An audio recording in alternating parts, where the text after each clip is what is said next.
And welcome back to Acadiana's Morning News on this Thursday, August 10th, 2017. The headline this morning on WAFB.com, Louisiana Governor's Office takes grassroots approach to gathering support for Fiscal Cliff fix. It seems to be what all the folks are talking about over in Baton Rouge. And joining us to talk about this, among other things, from Baton Rouge, Governor John Bel Edwards. Good morning, sir.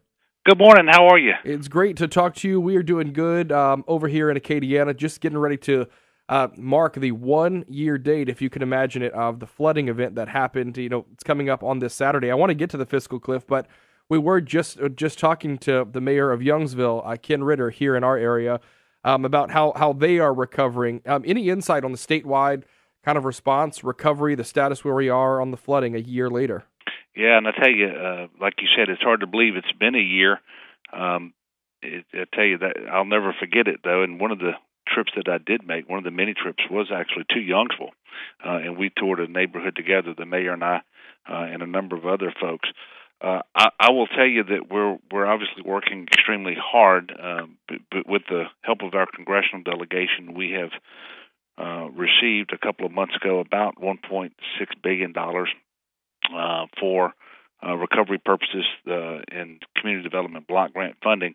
And, of course, we stood up many months ago a Restore Task Force that's guiding our efforts in terms of primarily helping homeowners. That's the number one priority. And we are working extremely hard. We've got about 39,000 surveys taken by homeowners whose homes were damaged. And which is a good number. We know there are more out there, and one of the things I'd like to do is remind people that if they registered with FEMA a disaster assistance claim, that is not the same thing as registering for this homeowner recovery program. And I would ask people to take the survey, go to restore.la.gov, restore.la.gov, or 866-735-2001. It just takes a few minutes to register, but without doing that, you won't get in the queue for help. And the help consists of 3 programs, one of which you pick your own contractor to come in and renovate your home, or the state has a contract where it can go out and pick a contractor. Or if you've already renovated your home, if you've already made the repairs and you're eligible, we can reimburse the out-of-pocket cost for that for eligible folks. So it's really 3 ways to help homeowners, and that program is up and running now, and we're making good progress in terms of scaling it up. Obviously, anytime you deal with the federal government and you have all the rules and regulations and just the bureaucracy that you have to navigate, things are slower than we want them to be. We're all frustrated. We know homeowners are. But we are starting to see real results across the state. I don't have to tell you that we are smack in the middle of hurricane season right now. Had a big flooding incident in New Orleans that happened. We're hearing about some pump problems going on there today as well. Can you talk about the streamlining efforts? Because, here we are a year later, and we're still asking people to register in certain places where right after the storm they might have thought they were registered for things already. Yeah. Are we in a situation where if we were to have a hurricane tomorrow, it would still take a year to get response where it should be for homeowners?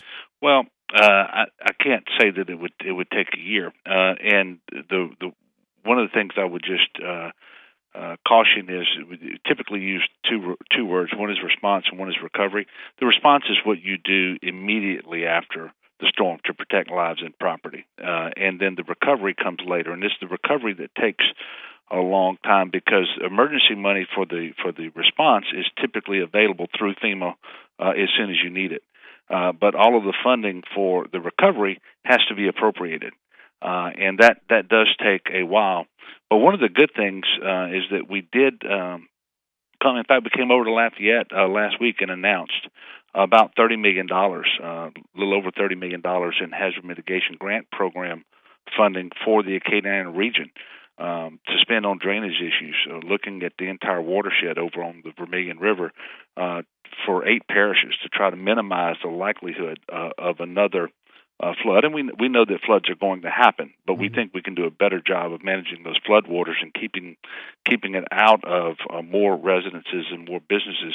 And so I think that's critically important too as we go forward. All right, let's move on to kind of the pending issue that's going on over in Baton Rouge, talking about the fiscal cliff. First, I'd like to start basically by just asking, just in layman's term, what this means, because I think we hear about the federal fiscal cliff, and now we're hearing about, in the state budget fiscal cliff. What does it mean, from your view? Well, what happened was we came into office in January of 2016. We faced a record $2 billion budget deficit. That's more than 20% of our state general fund. In order to fix that, we pursued a combination of spending cuts, savings, and revenue. The revenue that was raised was done so in a way, primarily the fifth penny of sales tax, but it was done so in a way that it would sunset, go away after 27 months. Well, the 27 months runs out on June 30th of 2018, and that's also the date when some other things that save money by reducing tax expenditures. So some of the tax giveaways were scaled back, but that reduction in tax giveaways also goes away on the same day. So when you add all that up, it's a little over $1 billion in revenue that gets lost on June 30th, 2018, if we don't replace it. So that's what the fiscal cliff is. Mm-hmm. And one of the most disappointing things is we had a fiscal session this past year, and the legislature just refused to do anything on the fiscal cliff. And the reason they sunsetted it in 27 months is because they were supposed to use, and told me and the state, they wanted to use that 27 months to enact long-term comprehensive budget and tax reform. Ultimately, they didn't even take it up. So we're still looking at the fiscal cliff now, and certainly we're working to get with stakeholders, and that's what the meeting was about that you mentioned earlier this week. So, we kind of opened up to the KPEL listeners about the issues that are important to them. Obviously, in preparing for this interview, we wanted their voice to pass along to you what their concerns were. Bob wrote in this morning, said, lower taxes, less government, less contracts. Have contracts come up again, as we start to continue dealing with this budget issue? Because we do know the recommendations that came from now Senator John Kennedy. Yeah, well, we look at contracts all the time, and of course, contracts of any real size, they have to get negotiated, typically by the governor's office or the executive branch, and then approved by the legislature. But one of the things people should remember is there was a big effort to reduce the state workforce. And in fact, about 30,000 state workers are no longer working for the state. That's how big the reduction has been. And the effort was to privatize state services in a number of areas. Well, you undergo privatization through contracts, and so we're looking at them because we can achieve savings, and some of them can go away. But you can't have it both ways, where you want to privatize things, but you don't want to have contracts, because that's how that's done. Yeah. But one thing that I would remind people is, in 10 years, state general fund has actually gone down $1 billion. So for 2018, the state general fund is $9.4 billion. In 2008, 10 years ago, it was $10.4 billion. And is that oil related? No, well, a little bit. But the good news for the state of Louisiana, and this is relatively good news, because I think all of these things are relative, is that when the oil crashed in the 80s, oil-related revenue was about 42% of our budget. Today, it's less than 10%. Mm-hmm. So it's not oil-related. But I will tell you, I put that out there because people who think that we've been growing government, it's actually the portion that we generate locally has actually gone down $1 billion over the last 10 years. And I know that that's counter to what a lot of people believe, but it is the fact. We're joined by Governor John Bel Edwards. Kids across the state going to school. We know that education is really pretty front and center in your life with your wife's background as an educator. We just got another list this week or last week, and it seems like Louisiana is consistently at the top of every bad list and at the bottom of every good list.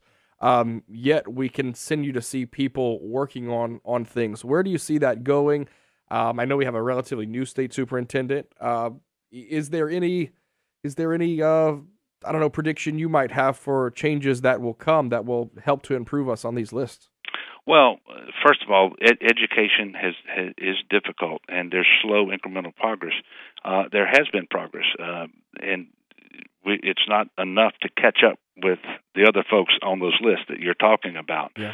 For example, the ACT scores. Several years ago, we transitioned to where every student is taking the ACT, and when you do that, the average score does go down. But if you go back and track it over time, you see that those scores are rising, even though every student is taking the ACT. And so that's just one example. But there are a number of things that we are doing and need to do. We need to reduce the amount of time students consume taking standardized tests. It is true that we have for a long time tested our kids too much, and we can do better in that regard. The good news is the federal government passed the Every Student Succeeds Act, which gives us as a state, gives every state, for that matter, much more flexibility than we've had, I guess, since all the way back to the first part of the George W. Bush administration, so that we can come up with our own accountability system and move forward in a way that makes the most sense to us. And so we are now trying to take advantage of that flexibility and design a better system so that we can more rapidly improve our performance.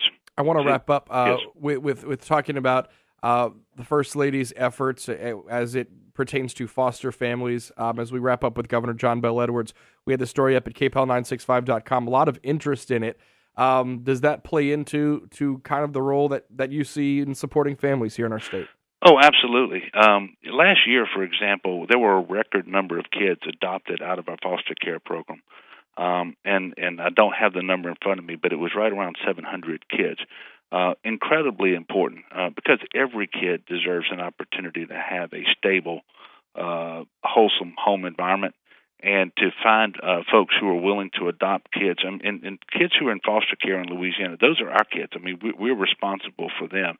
And so when we can promote adoption, that's great. If they're not adopted, we still need foster care parents because they are an extremely important part of this process as well, so that we can put those kids temporarily in a good environment until such time as they can be reunited with their parents, if that's possible, and if it's not, then we have to look for a better long-term solution.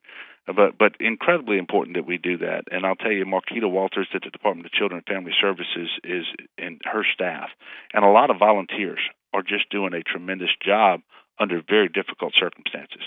All right, Governor John Bel Edwards joining us this morning from Baton Rouge. Thanks for your time this morning. Obviously, I think you know as good as all of us, we have to improve things here in our state if we're going to keep people here and have them educated here and have them work here as well. And I know that's top of mind for you as well. Thanks so much for your time. Okay, thank you. All right, it's 7:23 here at News Talk 96.5 KPEL. Great information. New Orleans, as we talked about this morning, another major issue. He was down touring things with Mayor Mitch Landrieu, who has gracefully let go of some of the people at the Sewage and Water Board. There was actually a story last night. The guy at the center of it all that originally blamed climate change on this whole thing, he's the one who was retired out, whatever. His pension, he will get a 6-figure salary for the rest of his life. Of course he will. It's just unfortunate. Government taking care of government. When you work somewhere that you're not worried about, you were essentially fired and you're gonna get that pension. It's unbelievable. It is crazy.